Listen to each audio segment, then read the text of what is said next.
Ya, este es el repaso para la prueba. Como les decía yo, no es muy larga. Lo que más uno se demora es porque hay que ir explicando cada paso, pero no es tan larga. El objetivo de la clase es repasar contenidos para la prueba. La prueba es de álgebra y lo que entra es las funciones potencia, que eran las que tenía en el exponente, como cuando el exponente era par o impar, cuando el número es chiquitito, el que da arriba de la potencia. Cuando era impar, par, positivo, negativo, que se dan distintos tipos de figuras. Y lo que vimos también fueron algunos problemas, como el que había uno de las cajitas de jugo, unas cajas de jugo, y que había que ver si la función era creciente, el dominio, el codominio, cómo se modelaban. Y también había una de un video que se esparcía, un video viral, había una de un pesticida que se le echaba a las plantas. Eso era para que se acuerden un poco de a qué me refiero con eso de la función potencia. Y vimos también lo que era las funciones trigonométricas, vimos el seno, el coseno, y también vimos cómo comportaban estas funciones. Eso es lo que va a entrar en la prueba. El primer ejercicio dice así: se quiere confeccionar un frasco con las siguientes proporciones. Este es el frasquito, ¿ven? Y lo que preguntan es cuál es el volumen que contendrá el frasco en función del radio basal. Ya, entonces aquí lo que nos están pidiendo es la fórmula para calcular el volumen, pero en esta situación, con estas medidas del frasco. Entonces, lo que primero tenemos que recordar, qué es el volumen y qué es lo que es el área, para que veamos la diferencia. Cuando a ustedes les hablan de volumen, que otras veces yo también se los he dicho, es lo que está dentro del frasco. Eso es volumen. Cuando ustedes se toman una bebida y en la bebida dice que es de 400, 500 cc, lo que les están dando es el volumen. Es la cantidad de líquido que está entrando en el envase, en la botella, en la caja, en lo que sea. ¿Ya? Como ven. Aquí, por ejemplo, el volumen es la capacidad que tiene para tener toda esta montona de aceitunas bien ricas, aceitunas para cóctel. Ya estas aceitunas aquí que están adentro junto con el líquido hacen lo que es el volumen. En cambio, el área es como el contorno de la figura, el contorno, el frasco, digamos, y la tapa, porque hay que incluirlo todo. Eso podríamos decir que es como el área, porque lo de fuera, aunque igual tiene como un grosor, así que en estricto rigor no sería tampoco área, porque también tiene un grosor. Pero así como matemáticamente haciendo la analogía es como eso, ¿ya? Entonces, lo que aquí están pidiendo es el volumen, y para calcular el volumen tenemos que recordar cómo se saca el volumen de un cuerpo geométrico. Este es un cuerpo geométrico. ¿Qué cuerpo geométrico es este? ¿Qué es? ¿Es un cubo? ¿Qué, lo, Ese no es un cilindro, ¿no? Exacto, es un cilindro. ¿Sí? ¿Se han fijado que los rollitos, eso siempre les dicen a la parte del medio el cono del papel higiénico, del confort? De hecho, eso está mal dicho, deberían decirle el cilindro, porque eso es un cilindro, no es un cono. El cono es como el de los barquillos, pero el de los helados, o el que se usan ahora mucho en la carretera para simbolizar por dónde tiene que ir el tráfico, eso para marcar, eso también son conos, pero el del rollo de confort nunca fue cono, pues es un cilindro. Lo mejor es decirle un tubito para que no entrarse en complicaciones. Ya, esto es un cilindro. Y el área del cilindro, al igual que el área de otros cuerpos, como prisma, como una caja, por ejemplo, que se llama paralelepípedo, o prisma de base cuadrada, rectangular. También hay prismas de base como triangular. Esos son como, no sé si han visto ustedes unos chocolates que son bien larguitos, que tienen como una forma de triángulo. Eso es como un prisma de base triangular. Y estos cuerpos siempre se saca el volumen con el área basal, se multiplica por la altura, por el alto que tiene la figura. Entonces acá sería como el área de la base, y la base aquí es un círculo, lo que tiene abajo es un círculo, igual que la de arriba. Se supone que son similares, ¿eh? Que aquí no, en la realidad no son tan exactas las cosas, pero se supone que el área de esto y de esto de abajo son la misma, ¿ya? Y esta sería como su altura. Esto de acá es un círculo. ¿Quién por casualidad de la vida, recuerda cómo se saca el área de un círculo. ¿Se acuerdan? Porque en el círculo ustedes usaban dos fórmulas. Una que era para el perímetro de la circunferencia es como lo de afuera, el círculo es como lo de adentro. Cuando uno saca el perímetro de la circunferencia, usaba una fórmula. Cuando uno saca el área, que es como todo. Radio por pi. Sí, por ahí. Es pi por r al cuadrado. Sí, estaba bien, solo que te faltó elevarlo al cuadrado. El área se calcula como pi por r al cuadrado. Y el perímetro de la circunferencia es 2πr. 2πr, ¿ya? Entonces aquí sería, se la voy a poner porque aquí la tengo.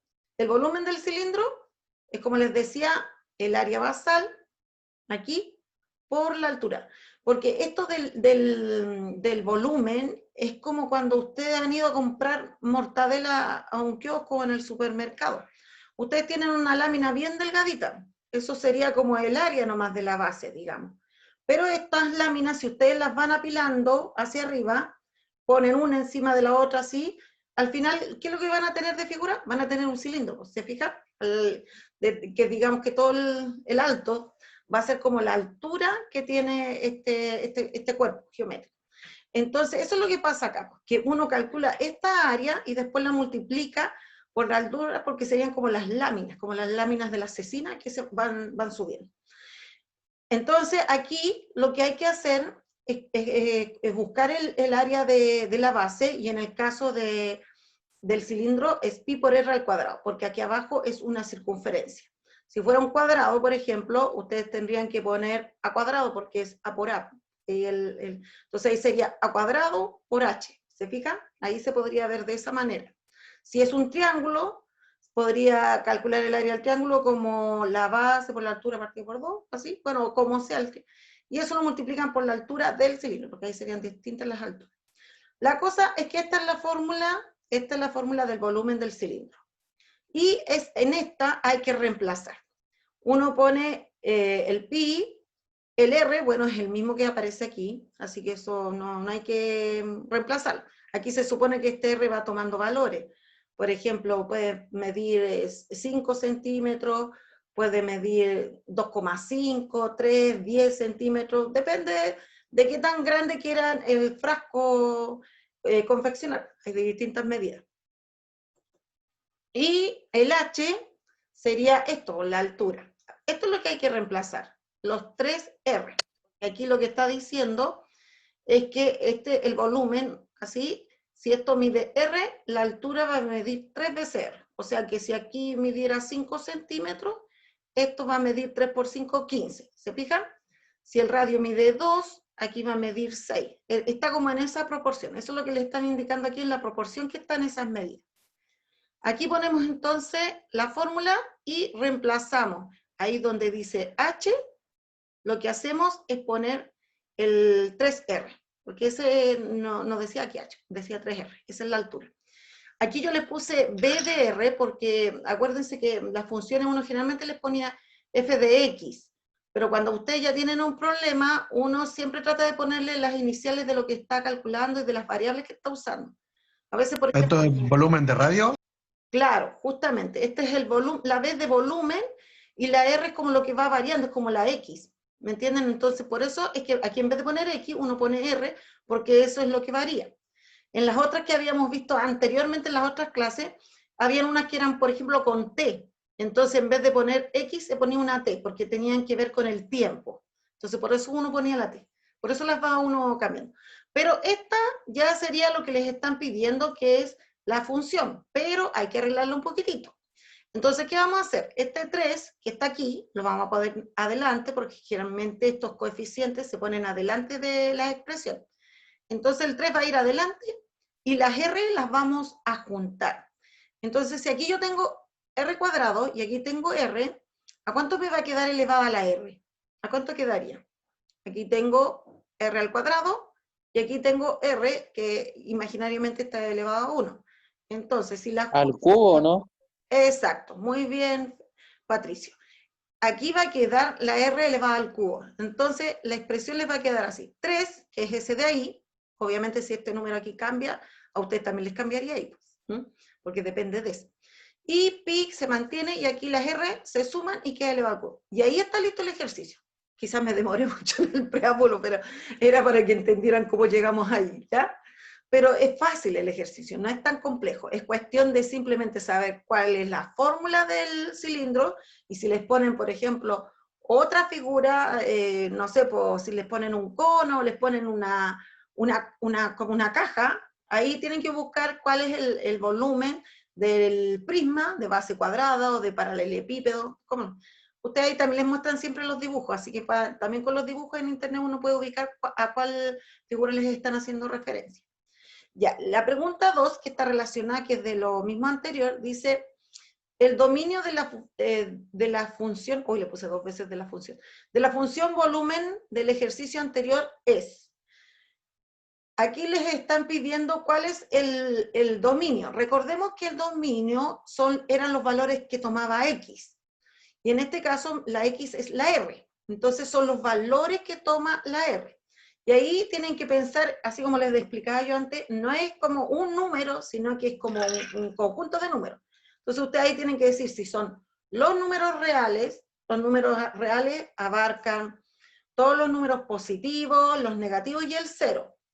Tienen que decir si es solo R más, cuando son solo números positivos, o R menos, si es que son solo números negativos, o tienen que poner si es R más y el 0, si es R menos. Ese es el tipo de respuesta que les están pidiendo acá. Como la prueba es con alternativa, ustedes van a tener que marcarla nomás. Entonces aquí lo que tienen que pensar es qué números pueden ir en la R, qué valores. Porque miren, en el cuarto A que le estaba haciendo ayer la clase, igual yo les decía que si por ejemplo una variable es como por ejemplo la temperatura.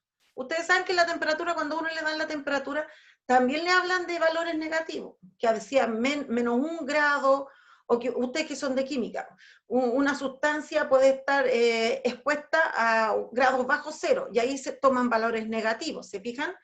Y también puede estar a 0 grados o a grados positivos. Ahí esa variable está tomando todos los números reales porque toma tanto negativos, 0 y positivos. ¿Se fijan? Ahí es R, ¿ya? Cuando uno también habla de, no sé, pues las medidas en el subterráneo, cuando uno se va a estacionar, ahí también usa valores negativos. Cuando uno usa medidas bajo el nivel del mar, también se usan valores negativos, positivos y el 0. En esas circunstancias se usan todos los números reales, pero en la mayoría de las circunstancias no son todos los reales. Los reales se ponen solo cuando la variable puede tomar números negativos y positivos y 0. En este caso, cuando ustedes van a fabricar un frasco, ¿qué tipo de valores se van a tomar para el radio? ¿Van a ser todos los reales? Solo positivo. Solo los positivos, exacto. Entonces aquí el dominio es R+. Son solo los reales positivos. ¿Se fijan? En el otro ejemplo en que se podría utilizar que fueran negativos, si fuera una variable de dinero. El dinero, cuando uno deposita en una cuenta root, y toda esa, pueden ir van cantidades negativas y positivas, porque cuando uno hace una transferencia, le sale negativo después, porque sacó plata y la transfirió. Cuando en cambio le depositan, es positivo. Esa variable también puede tomar todos los números reales. Pero estas que están relacionadas con las medidas, las mediciones de un frasco, en general, o no sé, de una mesa, de cualquiera de estas cosas, no van a ser negativos, que no se toman esas medidas en forma negativa, siempre son positivas, ¿ya? Así es como se ve el dominio. Profe, ¿sí? Y tampoco sería 0, Profe. ya que no existiría el frasco, ¿cierto? Exacto. Ustedes pueden darle el valor un 0,1, que daría un frasco bien insignificante, pero igual quedaría. Pero 0 no, porque ya no existiría frasco. Exactamente, justamente, así. Nicolás, ¿tú ibas a preguntar algo? ¿O no? Ya, pasó. Ya, a ver, el tiempo de absorción de un medicamento está dado por la siguiente tabla. ¿Qué modelo matemático se ajusta a esta situación? Yo aquí les puse la alternativa, en la prueba viene de la misma manera, y les voy a explicar, esto también es válido para otro tipo de ejercicio. que a veces, cuando por ejemplo aquí no están dando ningún dato de si la función es creciente, si es una función potencia, coseno, no están diciendo ningún, solamente dan la tabla y las alternativas. Cuando eso es así, no se puede llegar y deducir la fórmula como en el caso anterior, porque en el caso anterior les estaban diciendo que era el volumen, y al decir el volumen, ustedes ya saben cuál es la fórmula para el volumen. En cambio, aquí el tiempo de absorción de un medicamento no hay de dónde agarrarse. Entonces, ahí lo que uno tiene que hacer es reemplazar los valores, aquí tienen que reemplazar los valores del tiempo. Todos los valores del tiempo, ustedes los ponen aquí y ven cuál les calza con estos de acá. ¿Me entienden? Tienen que ver cuál da como respuesta estos que aparecen aquí en la tabla. Es la manera que se podría utilizar cuando sale tan poca información como esto. Entonces, aquí, por ejemplo... Profe, ¿a qué se refiere con -1? Esto es una función potencia, esta de aquí, estos son los tiempos, por eso les decía que así como en la anterior era R como la X, aquí mi X es como si fuera el tiempo. Y esto, la C es de concentración, es la cantidad de remedio que todavía queda en el organismo. O sea, aquí por ejemplo dice que en 10 minutos queda 1 gramo, después en 20 minutos queda 0,25, después en 30 minutos queda 0,1, cada vez va quedando menos cantidad del remedio en el organismo. Es como se está yendo este medicamento del organismo. A eso se refiere, ¿ya? Y los negativos significa que es una función potencia de exponente negativo. ¿Por qué el negativo? Porque estas cantidades van decreciendo.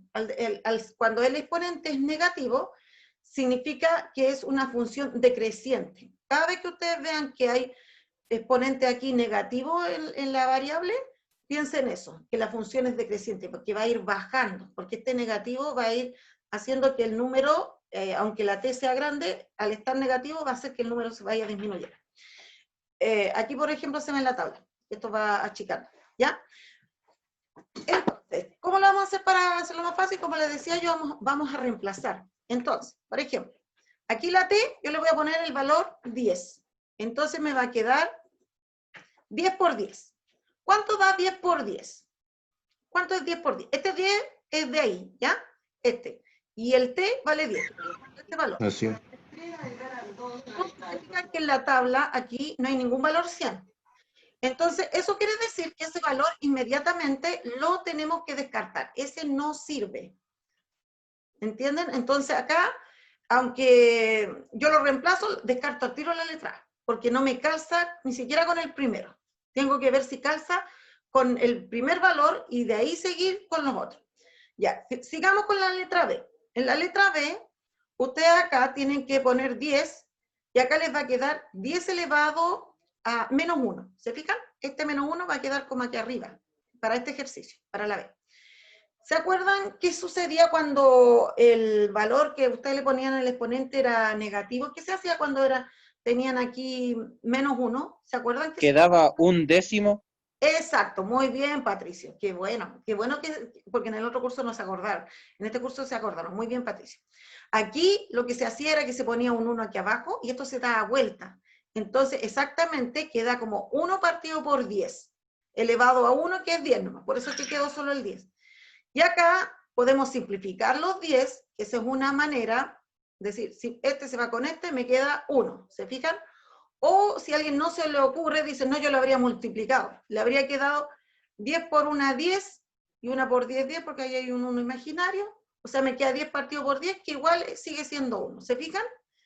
Esta alternativa, la B, ¿se fijan que ahí calza con este 1? Si yo pongo el 10 aquí, reemplazo, me da el 1 que aparece aquí en la tabla. Entonces uno podría tener la tentación de decir, esta es la alternativa correcta. Pero siempre hay que mirar si hay otras que también lo dan, porque puede ser que sea más de una alternativa, y en ese caso lo que hay que hacer es seguir con evaluando con los otros valores del tiempo, para ver si calza, para ver que haya una discrepancia, porque todas estas funciones son distintas, ¿se fijan? Entonces, ya, que les vaya muy bien. Y acá, Entonces vamos a ver con esta primero, antes de decir si es Profe, la... entonces, en la B, el 10 se reemplazaría por el tiempo de 20 para ver si da el 0,25 y así reemplazándolo cada uno para ver si es el correcto. Hacerlo, es como el método del carretonero que se dice, porque es un método lento, pero es que en este ejercicio no se puede hacer de otra manera. Entonces acá, por ejemplo, en la C voy a reemplazar también. Entonces voy a poner, este va a quedar 100, en vez de 10 como aquí, va a quedar 100, y aquí va a quedar 10 elevado a menos 2. También se va a dar vuelta, y 10 elevado a 2 son 10 por 10, que es 100. Entonces le va a 100 quedar... por 2 décimos. Va a quedar aquí, va a quedar 100 y 1 partido por 100, ¿se fijan? Y aquí también se puede cancelar el 100 o multiplicarlo, pero la cosa es que también llegan a 1, ¿se fijan? Entonces yo aquí ya tengo 2, la B y la C, que son posibles soluciones para esta tabla, con el primer valor. Entonces aquí es donde vamos a tener que utilizar el segundo, para saber cuál de las dos es, ¿se fijan? Porque ya me quedaron 2 iguales. En la tercera vamos a mirar que aquí va a quedar 100 y 1 partido por 10, porque aquí está elevado a 1 igual que esta, ¿se fijan? Si aquí yo esto lo simplifico, me queda 10 en 100, 10, y 10 por 1, 10, me da 10. Así que esta también la descartamos porque no da 1. Pero todavía sigo teniendo estas dos. En esta va a quedar peor, porque va a quedar 100, que es este, por 10, que da 1000. Así que también se fue a las pailas. Entonces, las que me están entrando en conflicto son estas. Puede ser la B o puede ser la C. Entonces, ¿qué es lo que voy a hacer aquí? Lo que vamos a hacer es reemplazar ahora para el 20, para ver con cuál de las dos quedamos. Entonces aquí voy a poner 10 y vamos a poner 1 partido por 20, ¿ya? Porque aquí como está el elevado así, va a quedar, se da vuelta y ahora el t vale 20 y queda 1 partido por 20. Ya, esto aquí, si lo simplificamos, aquí el 10 en el 20, quedan 2, les queda como un medio. Otra alternativa es que lo multipliquen, como decíamos, 10 por 1, 10, y 1 por 20, 20, y si el 10 lo divido por 20, va a dar 0,5, porque es como la mitad, es un medio, es un medio. Así que nos da este valor, ¿se fijan? Da 0,5, no 0,25. Veamos en esta de acá. En esta de acá va a quedar al principio el 100 como esta, y aquí va a quedar 20 elevado a menos 2, me va a quedar 1 partido por, ¿cuánto es 20 elevado a 2? ¿Cuánto sería 20 por 20? Porque es al cuadrado. ¿Cuánto daría? 400. 400. Entonces aquí me va a quedar 100 por 1 partido por 400. Se pueden simplificar los ceros, queda como un cuarto, ¿m? Y 1 dividido en 4, ahí sí da 0,25. ¿Se fijan? Entonces, ¿qué podemos concluir? Sí, sí. Que la alternativa correcta es esta, porque ya calzan dos valores. Ahora, si no hubiese calzado, bueno, ahí si no calza con ninguno, no hay ninguna respuesta que sirva, pero siempre, si tienen que coinciden y que vuelven a coincidir acá, ahí tienen que probar con el tercer valor. Ahí, pero es poco probable. Lo más probable es que ya con el segundo valor ya les resulte. No necesitan reemplazarla toda. Si alguien se quiere asegurar, puede hacerlo. Ahora, esto que yo hice aquí, lo hice así como en forma, digamos, manual, pero ustedes tienen calculadora, así que con calculadora es cuestión de poner los valores, tienen hasta para elevarlo a los exponentes negativos. Y entonces les sale como súper fácil y súper rápido. El asunto está en que eso no les va a servir cuando tengan que dar una prueba y ya no estén en su casa y no puedan usar la calculadora. Este sería el método así como sin usar la calculadora, ¿ya? Y eso sirve para cualquier función que ustedes quieran modelar. Pueden ir reemplazando los valores de la tabla y que les dé la variable que es la, digamos, la I, la de respuesta, la segunda, y ver si calzan. Y así pueden saber al tiro si se ajusta o no el modelo que sale ahí, ¿ya? El ejercicio 4 es un ejercicio de trigonometría que habla de un triángulo rectángulo y dice, sabiendo que el triángulo ABC es rectángulo en C, ¿ya? Siempre tienen que decirle dónde está el ángulo recto para aplicar las funciones seno y coseno, porque eso les da la orientación de cuál es la hipotenusa, cuáles son los catetos. Por eso es importante siempre que les digan si es rectángulo en C o en A o en B, porque eso puede variar, ¿ya? Determina cuál es el cateto A, sabiendo que el ángulo alfa es 52 grados y la hipotenusa C es 8 centímetros. Lo que primero hay que hacer en este ejercicio es poner los datos. Primero ponemos la incógnita. Acuérdense que yo les decía que el lado A es el que se opone al vértice A. O sea, si aquí tengo el vértice A, este es A. Este lado, este cateto, es B, porque es el que se opone al B. Y esta de aquí es la letra C, que sería la hipotenusa. ¿Se fijan? Porque va a depender también de cómo estén ubicados. Aquí sería entonces la A. Después me dicen cuál es el alfa, va en el vértice A. Aquí va beta, y aquí sería gamma, que bueno, que es 90, así que no hay nada que poner ahí. Entonces aquí iría alfa con 52 grados, y la hipotenusa C es 8 centímetros, es la que se opone con eso. Ya, teniendo los datos, ¿ustedes qué tienen que hacer aquí? Tienen que elegir entre dos funciones trigonométricas, si es seno o coseno. El seno se calcula con el cateto opuesto partido por la hipotenusa. Opuesto partido por hipotenusa. Ese es seno, ¿se fijan? El coseno es cateto adyacente partido por la hipotenusa. Ese en todo caso ustedes los tenían porque yo se los había mandado en el PPT, creo. Si no, bueno, si no les he mandado, me dicen nomás, yo les mando todos los materiales, ¿ya? A las páginas también igual a uno las tengo que subir, así que ahí también quedan mandan. Acá, este es el cateto adyacente, ¿se fijan? Y no me están pidiendo ese dato, me están pidiendo este cateto que es el opuesto. Como este es el cateto opuesto, lo que voy a usar es la función seno, porque la función seno usa el cateto opuesto. Entonces aquí ponemos seno de alfa, va a ser cateto opuesto a partido por hipotenusa. Y ahora reemplazamos. Esta es la parte en que se reemplaza nomás. Se pone seno de 52, porque el ángulo alfa vale 52. Después se pone la A, se mantiene, y en la C ponemos el 8. Así. Esto se saca con la calculadora, eso ya se lo he explicado varias veces, así que no lo puse esta vez. Ponen sin 52. Lo que sí tienen que tener ojo es que diga G, no que diga R de radianes, ¿ya? Porque si se equivocan en el modo, no les va a dar la respuesta. Pero si tienen duda, me preguntan nomás y yo les digo si está bien su calculadora. Los celulares también tienen, que yo se los he mostrado otras veces. Ya, calculamos el seno de 52, que dio 0,79, da con más decimales, yo los dejé con 2. Y este se baja, y después el 8 hay que pasarlo para el otro lado. ¿Cómo pasa el 8 para el otro lado? Para despejar la A. ¿Con qué operación? ¿Cómo pasa? Multiplicando. Exacto. Entonces multiplicamos 0,79 por 8 y eso sería A. ¿Se fijan? Y me da 6,3. Quiere decir que este lado mide 6,3 centímetros. Y ahí está listo el ejercicio. Ustedes tienen que hacer lo mismo, solo que con otros valores. Pero es la misma pregunta y todo. Ya, después acá dice, este otro ejercicio, este también es ya de seno y coseno, este ya es de las funciones.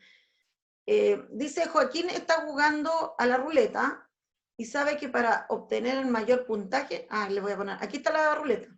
Esta es la posición original, donde está esa como pestañita que es lo que hace que se detenga la ruleta y es la que marca cuánto puntaje sacó. Entonces Joaquín quiere obtener el mayor puntaje, obvio. Entonces, este es el mayor, que dice, este dice 10.000. Ahí no se nota muy bien, parece. Sí, es que el signo peso está como después. Bueno, la cosa es que ese, ¿ya? Y sucede que sabe que tiene que esto girarlo así, es negativo, por eso sale negativo, porque así se gira, y esa es la medida negativa de los ángulos. En cambio, cuando es en el mismo sentido que las manecillas del reloj, es negativo. Cuando uno lo gira para el otro lado, ahí es positivo. ¿Ya? Entonces, esto girándolo así, Joaquín sabe que va a obtener el mayor puntaje, que este se va a correr ahí y va a tener el mayor puntaje. Y dice, ¿a cuántos grados sexagesimales corresponde esta medida que está en radianes? Lo que tienen que hacer aquí es una conversión de radianes a sexagesimales. Este es el ángulo, que ahí se lo repetí, en radianes, y lo quiero convertir a sexagesimales. Aquí, ¿qué es lo que se reemplaza? ¿Qué valor se reemplaza aquí cuando aparecía pi? Para poder cambiarlo a grado sexagesimal. ¿A cuánto equivale pi? ¿Quién se acuerda? A ver. En el otro curso se acordaron, así que yo espero que aquí se 3,14. No, pero ese valor es el valor que se usa para el área y el volumen de la circunferencia. No, no me refiero a ese, me refiero la medida en ángulo. Acuérdense, me refiero, son 90 grados, 180 grados, 360. ¿Cuánto vale pi? Eso lo vimos en las clases anteriores, que era por la definición. ¿Se acuerdan? No han hecho la guía, por eso no se acuerdan, porque si no se habrían acordado. Pi valía 180 grados. Era en el círculo unitario, que ahí lo estuvimos viendo y ahí sacamos la cuenta. Aquí ustedes tienen que reemplazar, eso que ustedes dijeron de 3,14 está bien, pero eso se usa para el perímetro, el área y la circunferencia, o cuando uno quiere representar, hacer el gráfico en el plano cartesiano, ahí también se usa eso. Pero aquí lo que hay que hacer es reemplazar y en vez de poner pi, uno pone aquí los 180. Ponemos Profe, ¿eso de que 360 grados vale a 2 pi y todo eso? justamente, eso, Nico. Ah, ya, vale, vale. Entonces aquí para hacer esta conversión es bien simple. Lo único que hay que hacer, en vez de poner pi, ustedes ponen 180 grados. Y esto se multiplica y se divide por 9. Y si uno lo va a hacer así como sin calculadora, uno le conviene más dividir primero. Uno aquí dice el 9 en el 180 son 20 y 20 por 16 son 32, 320. Entonces aquí les queda menos 320 grados. Eso es, no me apuré mucho. Este ángulo de aquí equivale a menos 320 grados, que sería el movimiento que calculaba Joaquín que tenía que hacer para ganar. Y